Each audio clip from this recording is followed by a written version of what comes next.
Hi there, this is Aspen Pittman coming to you from Aspen Pittman Designs, APD Products. Welcome to our video operation manual for the Spacestation V.3. You've probably just unpacked it, and we're going to show you how to get the most out of it in the fastest possible way. How to set it up, how to position it, how to use it live. Okay, the first thing you notice that all the controls, all the inputs, all the outputs are on one panel on the rear of the amplifier. That's our control panel.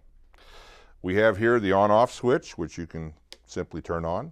You have the input for your left and right from your mixer or your keyboard or whatever you want to use, your guitar modeling amplifier.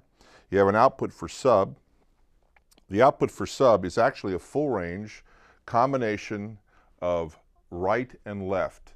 So it is just like taking a stereo mix to the front of house and putting it to mono. You've got everything that's in the left and the right track. It's in a single output and it's line level. That's our sub out. Of course, you can also use it into a sub. A sub usually has a limiting input filter, so it will limit the level of the sub, and you can control the volume of the sub separately. Of course, that's a powered sub. This is not a powered output. It is a line level output designed for a powered sub or a direct send to the front of house PA. Over here, you have a level control, a width control, a mids, and a high frequency HFQ level control. I recommend starting with everything right around 12 o'clock. So if you turn your width control up to about 12 o'clock, that's our side speaker level. That will give you a pretty much average setting. You can make it wider if you want more stereo. You can make it narrower if the room is very reflective and reverberant. You may need a little less, but 12 o'clock's a pretty good place to start. Now it is a three-way front end, and the level control controls the overall level of the mix. If you turn it up by itself, you're going to just hear the woofer. So a lot of times I recommend to people just turn up the level control to a pleasant listening level, depending on your instrument, how loud it is, or your mixer, how loud that is. That's going to be dependent on where you run it, but anywhere from, let's say, 9 o'clock to 12 o'clock would be a typical place of operation. 8-inch woofer, we have a 1-inch compression driver, and that is our mids. And I usually bring our mids up to about 12 o'clock. If you want to, just turn them all the way up, and you can really hear how loud they can be, and then back them up to about 12 o'clock, which is about where I usually like to hear them. They're tuned, in other words, for about that. And then the high frequency control, if you're playing a CD with some hi-hats or cymbals and you turn it all the way up, you're going to hear a lot of hi-hat and cymbal. You may want to back that off a little bit. Now once you've got your mid and your high frequency set, you can turn your width off, and you'll notice if there's a lot of stereo content, you just lost a lot of level, and it became a very focused mono box, which it is at this point. It's L plus R. Same output we have from that front of house send. So we have everything that's in the left and right channel that is the same is now coming out of the box. When I bring up the width control, we have kind of the magic of the center point stereo is we've separated everything that's unique to left and right. We've put it to another amplifier and a speaker that is facing sideways. So it's out of phase, literally, perfectly, at a right angle to the front speaker. That's kind of the secret of how it works. So if you have a stereo signal from your Hammond, Leslie patch, or just a normal CD, you'll hear a nice amount of width come up right there with width, and you'll hear the stereo processing, and because it all comes from a central point, you're going to hear it everywhere you stand. That's kind of the secret to it. If you have a patch that's a little light on stereo content, you can increase the width and get a little bit more reverb or chorus out of that. A little too strong and you're in a reflective room, because this whole system works on the acoustics of the room. It all comes from one place, uses reflective surfaces. You might want a little less width. But generally speaking, if you start everything right around 12 o'clock, I think you're going to get a pretty good sound. Then you can tune it to taste from there. We have a specially designed side speaker. You might notice that the magnet's a little unusual. It's got a large hole in the center, and that's so we can allow the voice coil to let high frequency out the back of the speaker. We don't have any problem with mids and lows coming off the back side of the cone, but this allows for high frequency off both sides of the speaker. So the only thing we want to talk about now is positioning and talking a little bit about how it works in the room. Placement of the SS3, Space Station version 3, is critical to getting the most out of it. First of all, a lot of people intuitively would listen to a speaker on axis right in front of it, but this speaker isn't really a flashlight, it's a light bulb. It makes sound in all directions.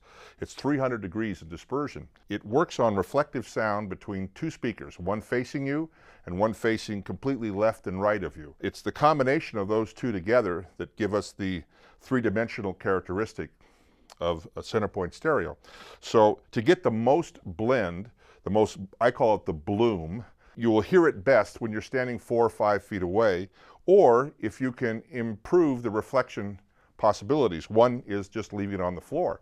The floor itself becomes a reflecting point. Those two things bounce off the floor, the front and the side speaker, and they kind of mix and bloom. They don't mix, they repel each other, but that creates the effect. So on the floor is better than off the floor or on a pole. The exception to that rule might be if you're using a subwoofer, because a subwoofer will give you more low frequency, and also the box has more low frequency on the floor, so it sounds better on the floor. Now, if you're in a cramped area and you don't have the possibility to get 4 or 5 feet away from your box, there's a couple other ways that you can hear the combination of the front and the side speaker. One is don't be directly on axis.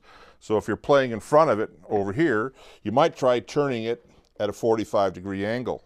That way you're hearing some side speaker and some front speaker, and you can better judge the amount of width you want to run. So either angled that way or angled this way. And if you're standing again out in front of it in this direction, you'll probably hear a better mix of the two speakers if you're in a very close proximity. Also, if you have the advantage of a corner, putting it in the corner, once again, it's going to give us more reflective characteristics. Side speakers now bouncing off the floor and the corners, so you get a little bit more bloom effect a little bit closer to the box. Now you can probably hear a pretty good effect maybe 3 or 4 feet away.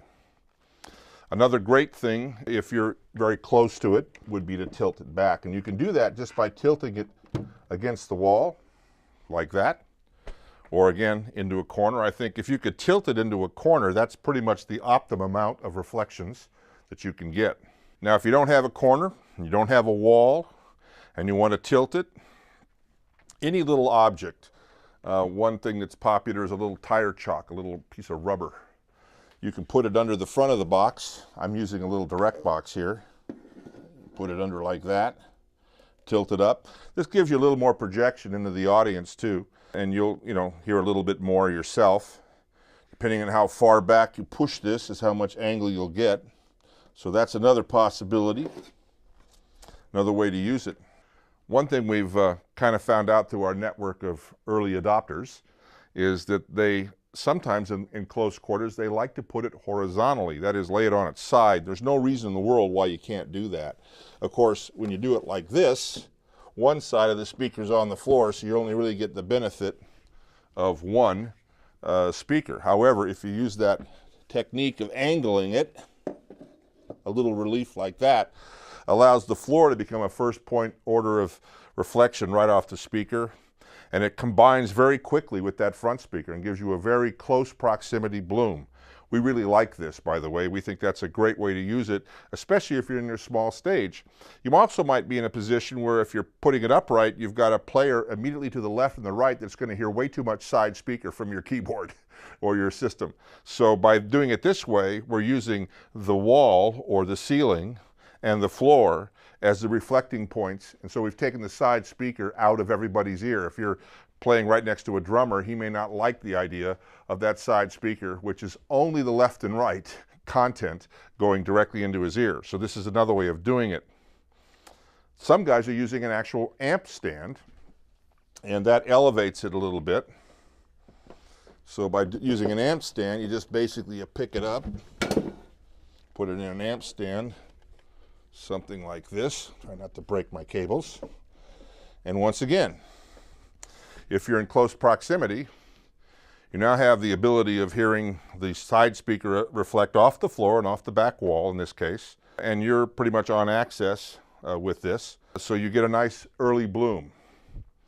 For bigger rooms, again, this is probably not necessary. It'll be just great on the floor, a little tilt back if you want, but for those tighter club situations, these are some options that work pretty well.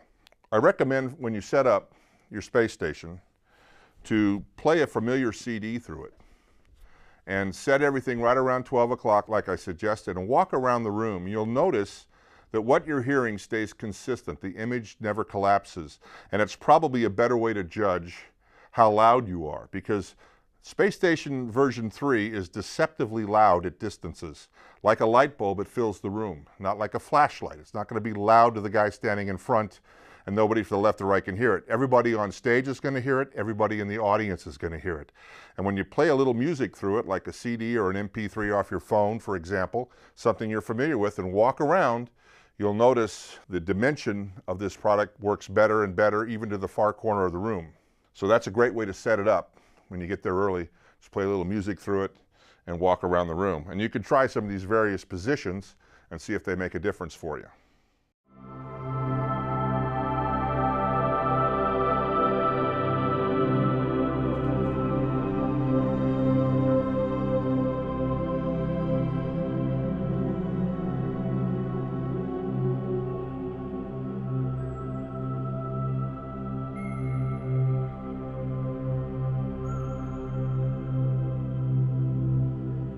That's about all I wanted to say, just a real simple overview of how to set it up and get going.